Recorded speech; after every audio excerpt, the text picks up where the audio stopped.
Deixa eu girar o assunto por aqui, porque eu quero voltar à política nacional. O presidente Lula confirmou a indicação do ex-ministro do Supremo Tribunal Federal, Ricardo Lewandowski, para assumir o Ministério da Justiça e da Segurança Pública. Ele entra na vaga de Flávio Dino, que faz o caminho inverso justamente ao assumir o Supremo. A posse está marcada para o dia 1º de fevereiro. E numa entrevista ao jornal O Globo, Ricardo Lewandowski disse que a questão da segurança pública será prioridade absoluta em sua gestão. E o Lula deu carta branca para Lewandowski, inclusive montar a sua equipe. Com isso, a continuidade de Ricardo Capelli, secretário executivo da pasta, passou a ser uma verdadeira incógnita. Numa postagem recente no X, o Capelli afirmou que não pediu demissão e que vai colaborar sim com a transição no Ministério da Justiça, como nós estamos vendo essa publicação agora na tela. E diante dessa indefinição, o primeiro responsável aí pelo Ministério recebeu aceno do prefeito do Rio de Janeiro, Eduardo Paes, com convite para ocupar um cargo no primeiro escalão do governo, ainda sem pasta definida. Qual será o destino de Ricardo Capelli, hein, Paulinho? Parece que ele vai para a prefeitura do Eduardo Paes, né? Será que é isso mesmo?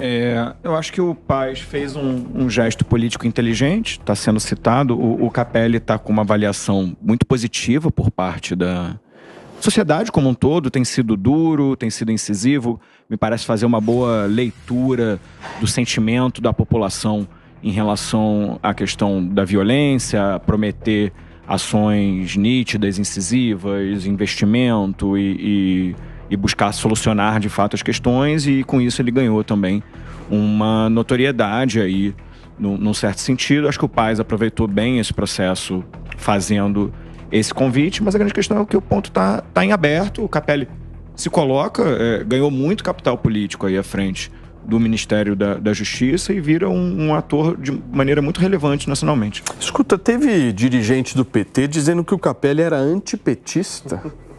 É real isso? Olha, se ele era antipetista eu não sei, mas hoje em dia tinha gente que era anti-Bolsonaro de carteirinha e hoje é Bolsonaro da cabeça aos pés, então não duvidaria se tivesse o caso contrário aí. Agora, o Lewandowski naturalmente só aceitaria esse cargo, Acácio, se ele tivesse autonomia para indicar as pessoas. Exatamente. Né? E o Capelli hoje é o número 2 da pasta, né? O secretário executivo, ele é responsável pela todas as tramitações que acontecem no Ministério da Justiça. Então, obviamente, o Lewandowski não iria, e ele tem musculatura para isso, ele não iria se ele tivesse do seu lado o segundo cargo mais importante do Ministério, alguém com quem ele não tenha um relacionamento, alguém em quem ele não tenha confiança.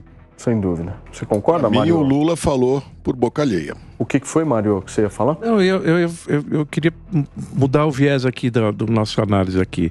É o seguinte, não é estranho você imaginar que um ministro da Justiça seja alguém oriundo do Supremo Tribunal Federal. Né? Não é. É alguém que é um jurista, vai estar numa pasta própria para ele. Mas o que eu indago é o seguinte, veja, a trajetória do Lewandowski é uma trajetória assim um tanto quanto, vamos dizer, próxima dos interesses do Lula, assim como foi próximo os dois últimos indicados para o Supremo, o advogado dele, enfim, e agora o ministro da Justiça que está indo para lá. Eu não sei, me dá a sensação de que a gente tem um poder, o Supremo é vitalício, o sujeito que vai para lá, ele está lá para defender a Constituição de forma imparcial.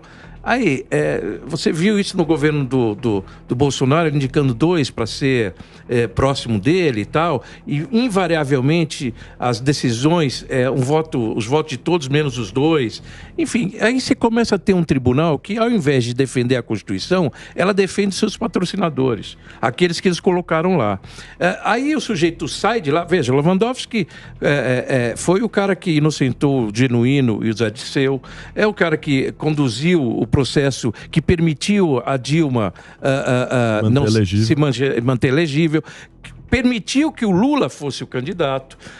E aí ele já é oriundo de São Bernardo, foi lá secretário municipal de de Justiça e Governo. E governo lá. Enfim, é alguém que tem uma relação antiga. Sai e imediatamente vai para lá, faz um rock. Sai o ministro da Justiça daqui, vai para o Supremo e ele do Supremo vem para cá. Fica uma coisa, eu não sei, a minha sensação é muito ruim, porque não é por mérito, é por gratidão que ele está indo para lá. Posso acrescentar um ingrediente aí, Zusa? Talvez, eu acho, que o Lewandowski não fosse a primeira opção do Lula. Talvez não fosse ele a vontade do Lula. Não é difícil até conjecturar quem seria. Mas eu acho que o Lewandowski, assim como o Dino e o Paulo Gonet, são gestos, 3 gestos na sequência, que o governo federal, que o presidente Lula faz ao Supremo Tribunal Federal. Porque o Lewandowski declaradamente veio para que ele funcione como ponte entre o governo federal e o Supremo Tribunal Federal. Então eu acho que ele vem para cumprir um papel. Óbvio que tudo isso que você pondera, o fato dele pular o muro, enquanto o outro pulou o muro no sentido inverso, tudo isso sob uma ótica ética, moral, talvez não sejam o melhor cenário. Mas pensando em termos práticos, eu acho que ele é muito mais uma escolha do Supremo do que uma escolha do Lula. Porque o Lewandowski, na origem, ele é MDBista, né? Ele esteve em São Bernardo no governo do MDB, ele foi presidente da Implaza no estado no governo Quércia, ele foi indicado para o TJ de São Paulo pelo Quércia, então depois ele foi transitando nessa proximidade ao PT. Então, repito, eu acho que é muito mais um gesto pro Supremo do que uma vontade do presidente. Pode ser, eu só acho que fica uma sensação ruim. Sem dúvida, isso é indiscutível. Tem questões que passaram um pouco batidas aqui, e tô trazendo aqui também a visão do que o campo progressista também é entendido sobre Lewandowski. É importante lembrar, o Lewandowski ele era presidente do STF durante o impeachment da ex-presidenta Dilma. Então, atuou nesse sentido também, poderíamos dizer, contra o governo. Ele salvou os direitos políticos da Dilma. Paulinho, eu acho que aí é o oposto. Não, calma, é só um fato.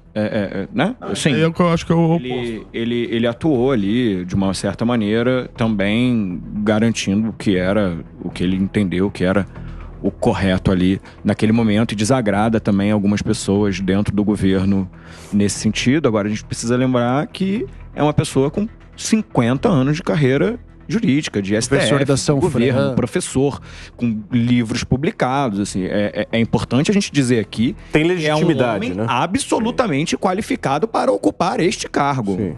Sim. Mas a despeito da qualificação, e eu acho que também concordo plenamente com você, discordo de você, acho que quando ele presidiu de fato o impeachment, ele garantiu ali algo completamente novo, não previsto na nossa Constituição, que era a permanência dos poderes políticos de uma pessoa que foi impeachmentada. Não estava na nossa Constituição e ele garantiu. Então acho que ele construiu favoravelmente. Foi o presidente, acho que ele é qualificado, e a qualificação dele acho que nem se discute aqui. Acho que é uma unanimidade. Agora, o que talvez caiba uma discussão aí, apenas para dar uma apimentada, esse movimento que foi dito aqui pelo Mário, que eu concordo e tal, pelo Acácio, causa alguma da brecha, possibilidade de alguma suspensão dos atos do Lewandowski enquanto ministro lá atrás? Porque a gente viu muita fala, principalmente, de dois que saíram magoados aí, do Dallagnol e do Moro nesse processo. E o movimento do Moro não é igual, não é a mesma coisa, mas tem uma ligeira semelhança. Saiu de lá de um movimento, entrou num governo e foi massacrado em função disso. Será que esse movimento abre espaço para discussão? A minha impressão... Porque o Lewandowski não combinou prova com um grupo de promotor por WhatsApp, né? Então tem essa diferença dele com o Moro. Era só isso. Você gosta, né, Paulinho? Pensando tecnicamente, Rose, acho que a gente tem que olhar. Acho que o caso emblemático desse é o caso da juíza Selma, que foi eleita senadora no Mato Grosso, e ela comprovadamente dirigiu as suas decisões para que ela obtivesse ganhos políticos com isso. Não é o caso do Lewandowski, porque, diferentemente do Moro, do Dallagnol, da juíza Selma, ele não foi candidato. Então não é uma obtenção eleitoral. Óbvio, cavou o cargo, deu uma decisão favorável ao governo, mas se a gente olha para as últimas decisões dele, também não há nada muito favorável ao governo atual. Não dá para a gente criar uma narrativa com base nisso. E eu acho que esse fenômeno de nomeação de ministros do Supremo que tenham afinidade com o presidente é um fenômeno novo no Brasil, mas não é um fenômeno novo no mundo. Se a gente olha para os juízes da Suprema Corte norte-americana, eles declaradamente são republicanos ou democratas. Quando a gente olha para o Tribunal Constitucional francês, que talvez seja um exemplo, também declaradamente eles têm uma origem para cá ou para lá, são nomeados por isso e na sua atuação não se furtam a terem decisões que corroborem o seu posicionamento. Pô, Cássio, e também você interpreta a legislação de acordo com o seu ponto de vista de mundo, né? Isso é natural. Isso. Há subjetivismo. É absolutamente natural. Diogo tinha pedido? Eu acho que tecnicamente também não há nada contra ele ser ministro. Pode-se dizer eticamente, eu concordo bastante com o que o Cássio falou, eticamente pode-se dizer que realmente poderia ficar estranho ou não, mas a política, as pessoas sempre tem lá o seu partido, então é muito difícil você querer pessoas isentas na política, isso não combina, né? Mas sobre essa história, só um minuto, sobre essa história de que ele teria recebido o ministério com porteira aberta para que ele colocasse quem quisesse, né? Eu acho que não é bem assim, não. Eu acho que tem aí um entendimento entre o Lula e ele de que eles combinam quem que o Lewandowski deve não querer. Acho que tem muitas pessoas que saíram porque o Lula não queria que continuasse aí. Mas o presidente Lula pediu a permanência do diretor-geral da Polícia Federal. Isso exatamente. Foi um pedido do próprio presidente da República, que foi topado pelo Lewandowski. Mas o presidente Lula não pediu pelo Capelli, né? Ou talvez ele ter pedido ao Lewandowski para pedir a saída do Capelli. Não duvido nem um pouco dessa. Até a narrativa usada para o Lula para manter o diretor-geral da Polícia Federal é que ele é apartidário, é um cargo técnico, diferentemente do Capelli, que é um quadro do PSB ligado ao Dino. Foi essa narrativa que ele usou, mantém alguém técnico. O que você estava falando, Mário Covas? Não, o cargo é técnico, então tem que ser alguém com esse perfil. E no caso de juiz, não. O juiz pode ser parcial. Não. A condição para ele ser juiz é notável saber jurídico, que é o que a gente falou aqui, mas é imparcialidade. Ele tem que defender... Você defendeu a diferença aqui? Não, peraí. Se eu deixei essa impressão, que eu me expressei mal. Não, você não. Bom. Ele fez a narrativa de que, em outros países, inclusive, isso acontece, que é absolutamente normal eles tomarem partido em função das origens que eles tinham, de convicções ideológicas, partidárias, e tomaram decisão assim. Eu penso que não. Se é assim, não deveria ser. Porque quem está lá no Supremo Tribunal, ele tem que ser guardião da Constituição. E, portanto, não é a Constituição de direita ou de esquerda, de Bolsonaro ou de Lula.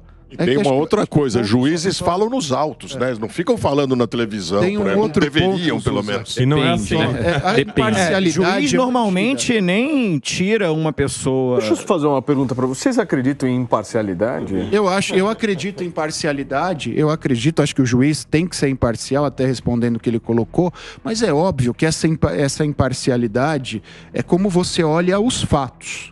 A partir do momento que você vai julgar os fatos, seja para um juiz de primeira instância, seja para um ministro do Supremo, todo aquele histórico de vida, tudo que você tem, você vai expressar, vai influenciar. Mas isso é uma parcialidade. Não existe imparcialidade. Mas ela é posterior. Mas eu tenho sérias dúvidas em acreditar nessa coisa da imparcialidade. Eu acho que não o ser humano é parcial. Academicamente, a gente já consegue, tem muita evidência dentro da ciência política, dentro da psicologia social, que não existe imparcialidade. Mas você não pode colocar sua convicção pessoal à frente dos fatos do processo. Não pode. Mas o Moro fez isso. Não pode. Perfeito. O Moro fez isso, tirou um presidente para depois interpreta a legislação? A visão de... Como você interpreta a legislação sem uma visão de mundo? Você tem duas formas de uma coisa restrita, ou se o que está escrito na lei, e aí você está fazendo menos justiça, eu diria, mas muitos juízes agem dessa forma, inclusive tomando decisões dos limites do que está escrito na lei. E a outra coisa não, é ter a sensibilidade pública de que a função dele é de fazer justiça. E aí sim, todo o seu histórico de vida não é político, é de vida. é que vai fazer com que ele dê a decisão. Eu não posso dizer o seguinte, eu tomo uma decisão aqui porque eu sou mais favorável a este do que aquele, porque eu sou mais de esquerda do que de direita. Isso não está errado. Ô Mário, sabe, eu acho que as pessoas talvez elas confundem um pouco, talvez a gente possa ter confundido agora, dessa coisa de ansiar pela imparcialidade. Porque eu realmente acho que o ser humano, naturalmente, desde que nasceu, vai ter a sua concepção. Eu concordo. Ele não pode, de maneira nenhuma, colocar certas questões à frente de questões básicas e institucionais. Isso eu estou de acordo. Agora, você concorda que o ministro Supremo diga o seguinte, olha, essa manifestação que está acontecendo no Congresso Nacional dos bolsonaristas. Como é que ele pode falar isso? Calma. O que eu acho que a gente talvez possa avançar na discussão é que a gente não tem que discutir imparcialidade ou não. A gente tem que discutir independência. Eu acho a independência muito mais importante do que a imparcialidade. Porque a coisa da imparcialidade, você tem que ser honesto o suficiente para dizer o seguinte, eu penso isso daqui. Por muitas vezes, aqueles que dizem ser imparciais e tal, na realidade são os mais parciais possíveis, estão mentindo para a opinião pública, estão mentindo no seu exercício da função. Agora, o que não pode existir de maneira nenhuma é a falta da independência. Então, por exemplo, as decisões do Lewandowski, ou seja lá de qualquer outro ministro, não podem estar pautadas em quem indicou. Essa é a discussão. Agora, que o Lewandowski não vai ter uma visão conservadora, vocês realmente acreditam que o Lewandowski vai ter uma visão conservadora, por exemplo, de aborto? Ele não é imparcial, ele tem uma visão de mundo construída ao longo dos anos. Cada um tem a sua concepção religiosa, mas, Diogo, isso não é imparcialidade. Não, tudo isso sim, mas o que o Mário está dizendo, se eu bem entendi, e aí eu concordo plenamente, é que o juiz, primeiro, ele só pode falar nos autos, justamente para não começar a virar essa tendência. E depois vamos trazer para alguma coisa mais compreensível. Vamos imaginar, torcida de futebol. Cada um de nós tem um time. Eu torço pelo meu, mas eu tenho que procurar me esforçar para ver quando foi um pênalti, por exemplo. E não falar, não, mas esse pênalti me desfavorece, senhores, então eu não quero... Deixa eu fazer uma pergunta para vocês. O que é a jurisprudência, se não a parcialidade de um juiz sobre um determinado tema? A interpretação em relação a determinado assunto. O que é a jurisprudência? A jurisprudência é a visão de mundo... A jurisprudência não é a visão de um juiz. Mas é a visão de mundo de juízes que sentaram e falaram, olha, nós pensamos dessa forma. Não, se eles falarem isso, como? Eles têm que dizer, a lei diz isso, nós entendemos que a lei diz isso. Através do que você entende que a lei é isso? Muitas vezes através de uma parcialidade que você tem. Não, através de uma decisão.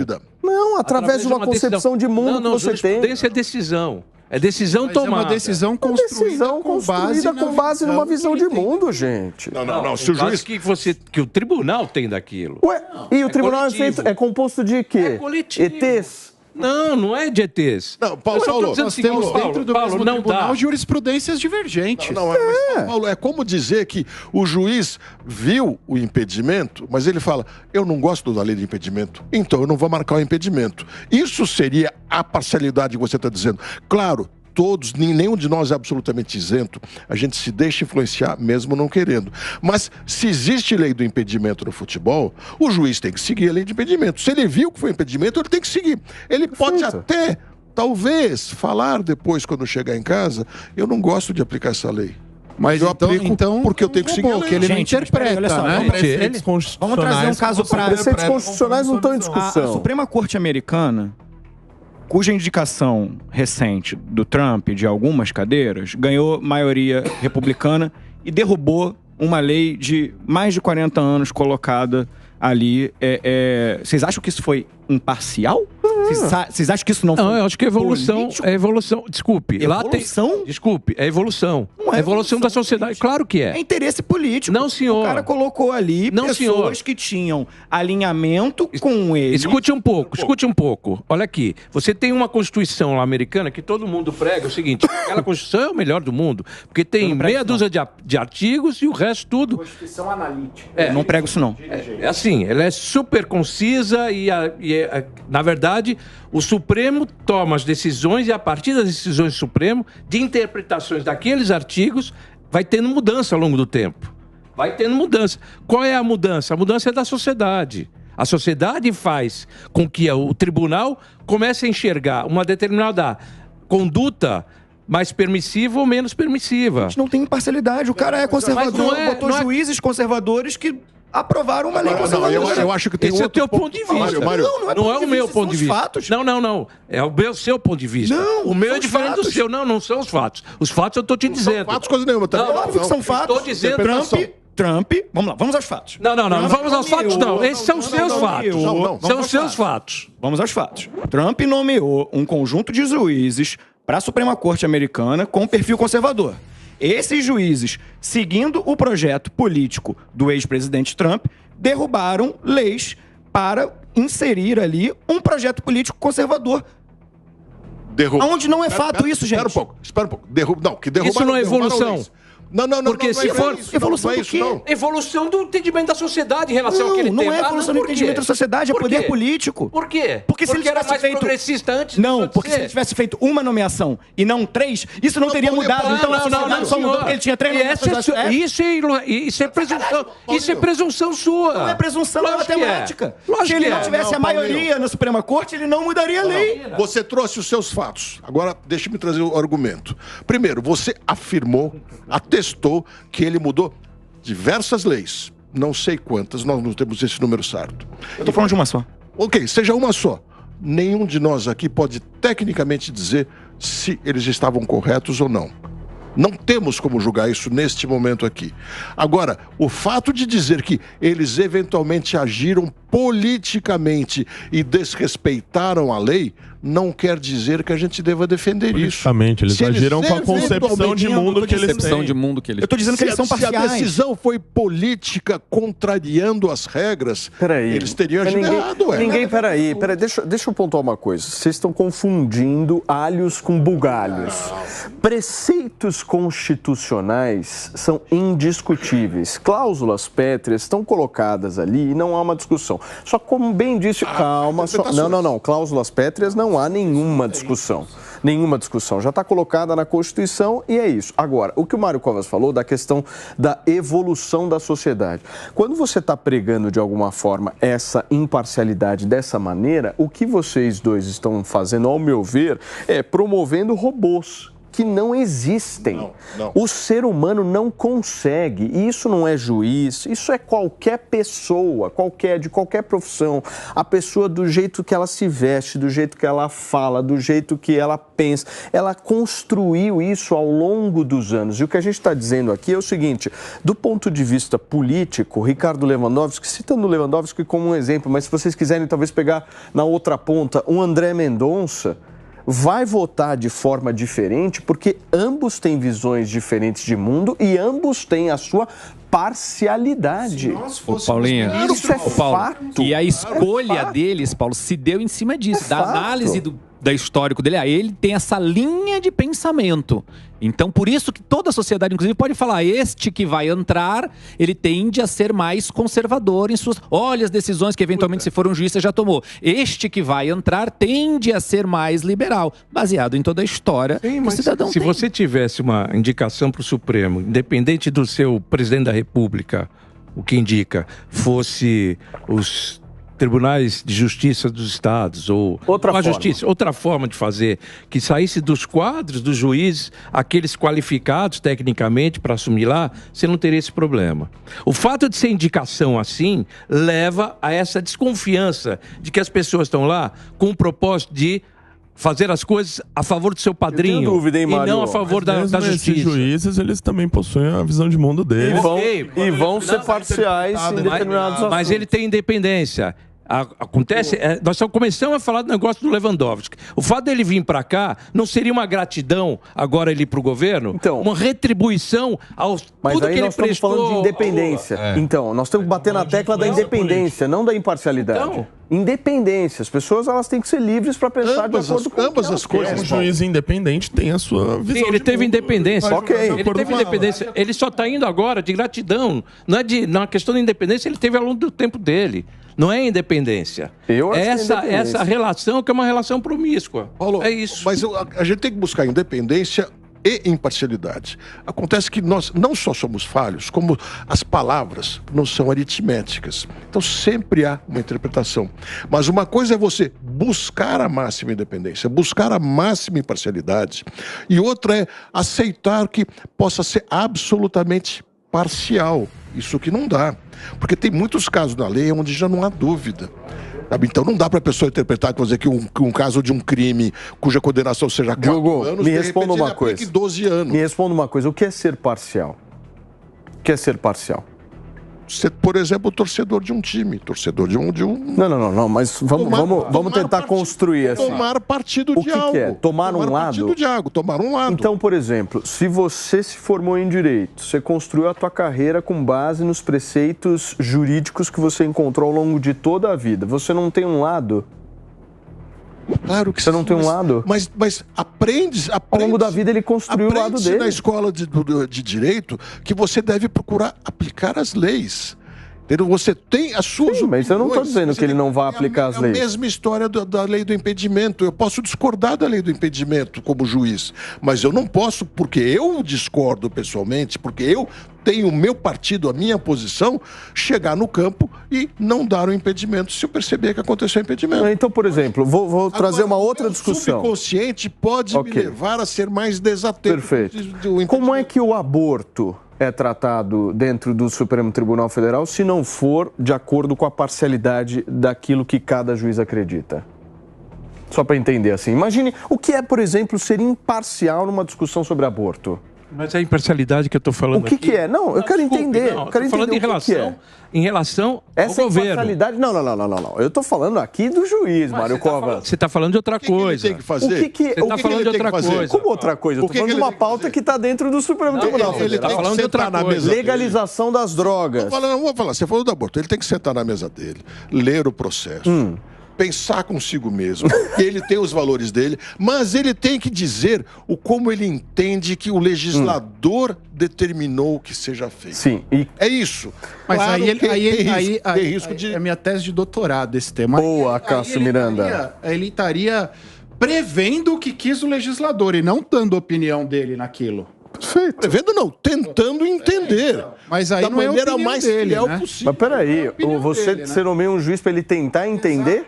É igualzinho a prova do Enem, que se discutiu bastante na época. Quer dizer, a gente não tem que dizer o que as pessoas, o que o não deveria ser, o que o professor queira entender, e sim aquilo que a questão trouxe. A independência é muito mais sustentável do que a imparcialidade. Mas a interpretação leva em conta a sua formação. Não tem jeito. O juiz leva em consideração a lei, leva em consideração a jurisprudência e leva em consideração os usos e costumes da sociedade, que muda ao longo do tempo. A jurisprudência também muda. Perfeito. Como a lei também muda. Agora, óbvio que esse processo de discutir a lei se faz no legislativo, não faz no judiciário. O juiz tem a sua convicção pessoal, mas ali nos autos ele tem que ser imparcial, sim. Ele não pode, porque tentar ser. A minha vizinha é uma vizinha que faz um barulho todos os dias e de repente aparece um processo dela na minha mão e eu vou agir contra ela porque eu não gosto do barulho que ela faz. Para isso serve a suspensão. É ética. Não, mas é ética. Não, mas a imparcialidade de maneira nenhuma pode ser presumida e ser colocada com essa questão ética. São coisas completamente diferentes. Qual é a ética de alguém que foi nomeado por um presidente, fez lá coisas que favoreceram esse presidente e ele agora volta para ser ministro desse presidente? Onde está a ética aí? É esse o ponto que nós começamos nossa conversa. Não é? Aí deriva para o seguinte: não, ele é imparcial, é justo, não é justo, ele é legalista, não é legalista. Não. A questão é o seguinte: há um conluio aí, há uma ação entre amigos. Veja, o que eu quero entender de vocês é qual que é a solução para tudo isso. Que vocês estão bravos, vocês estão nervosos, desculpe, mas assim, são 5 horas e... desculpe. Não, são 5 horas e 45 minutos. Artificial faltam 15 regulamentada para julgar. A solução é o quê, hein, Renato Batista? Poxa, a solução pra mim... Alguém aqui tem solução? Pô. Eu tenho uma ideia. Eu acho que mudar a indicação, no caso do Supremo Tribunal, mudar a forma de indicação. Mas qual seria? Diminui essa suspensão. O presidente da República indicar, ou muitas vezes enfiar a goela abaixo, porque a gente sabe como é que funciona o Senado Federal, aí fica mais suspeito. Mudar essa forma de indicação já é o caminho. A gente discutir qual o melhor caminho. Posso pôr uma pimentinha nisso? O Supremo, todos são indicados. O STJ tem 33 ministros. 1 terço magistratura, 1 terço MP, ele tem essa divisão. Então, obviamente, só vão os de carreira da magistratura, só vão os de carreira do Ministério Público. E esse tribunal, onde nós temos uma boa parcela de pessoas de carreira, ele também está sujeito a influências políticas, ele também está sujeito a uma série de outras coisas. Então, a dinâmica da indicação, no meu entendimento, por si só não resolve o problema. A gente pode mudar, pode estabelecer mandato, pode criar um monte de coisa e daqui 10 anos depois dessa reformulação, a gente vai estar discutindo o problema mais uma vez. Peraí, há uma diferença.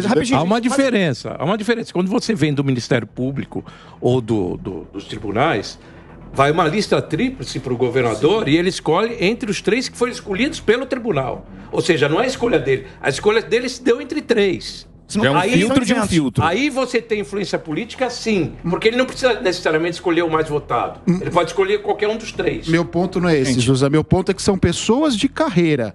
Diferentemente do Supremo Tribunal Federal, são pessoas de carreira. Gente, e há essa público, não existe isso, que pessoa de carreira é isento. Todo mundo ali dentro tem interesse, pelo amor de Deus. Claro. Agora, olha só, uma coisa que eu queria falar também, assim, eu sou categórico de entender que é bonito o desejo da imparcialidade enquanto princípio jurídico, e aí é isso, né? É bem bonito. É um princípio jurídico e tem que ser buscado, e é importante. E aí você trouxe a questão da independência, Paulo, mas aí eu trago um outro ponto aqui, que é a gente desconhece completamente as estruturas de poder que estão colocadas no país. E não existe isso já. O juiz também tem suas dependências, independente dele ter sido indicado por Ministério Público, independente dele ter sido indicado por quem quer que seja. Ele tem sua ideologia, ele tem suas opiniões, ele tem interesses privados, ele tem tudo isso que a gente precisa cuidar democraticamente para que não influencie, mas mesmo quando a gente coloca essa questão do poder, essa pessoa, para subir na carreira e chegar até juiz, ela também fez favor para um monte de gente, tem relações políticas, afetivas, familiares, financeiras com um monte de gente que nós não temos a menor ideia. Então, o discurso da independência, para mim, também me parece algo... E eu não estou dizendo... por acaso também, eu no mestrado estudei uma questão justamente relacionada a essa. Que você consegue trazer resultados sociais melhores quando você tem menor dependência da sociedade civil em relação ao poder público. Eu consegui estudar isso. Agora, o ponto é construir essa independência, isso não é algo simples, muito menos fácil de ser identificado. Isso, sem dúvida, sem sombra de dúvida. Mas... Agora, é um preceito, acho que melhor do que o da imparcialidade, mais palpável, talvez. Mas não sei se é mais palpável, eu tenho minhas talvez dúvidas, mais... se é mais palpável, porque é isso. Com quem que o cunhado do juiz Perfeito, se relaciona? Não dá pra saber. Com quem que a tia tem negócio? Sim. Com quem... Sabe? Aí, Paulinho, aí... É difícil também desenvolver isso. E a gente precisa entender que isso influencia no ponto final. Só vou dizer o seguinte. Agora, recentemente, o Supremo teve 2 decisões assim absolutamente impróprias. Aliás, próprias de um Supremo... dessa forma, que não está muito preocupado em ser um isento, vamos dizer assim, que você não gosta. Você voltou o quinquênio. O que é o quinquênio, a não ser a pessoa ganhar aumento de salário a cada 5 anos de alguém que é estável? Aliás, é quem é vitalício. Voltou. Sabe quanto isso vai custar para os cofres públicos? R$1 bilhão. R$1 bilhão. Por conta de uma volta à toa. O Supremo fez isso. Sabe por que faz isso? Porque está sentindo a vontade para fazer. Porque as pessoas estão absolutamente mandando, desmandando e não tem mais senso ético nenhum.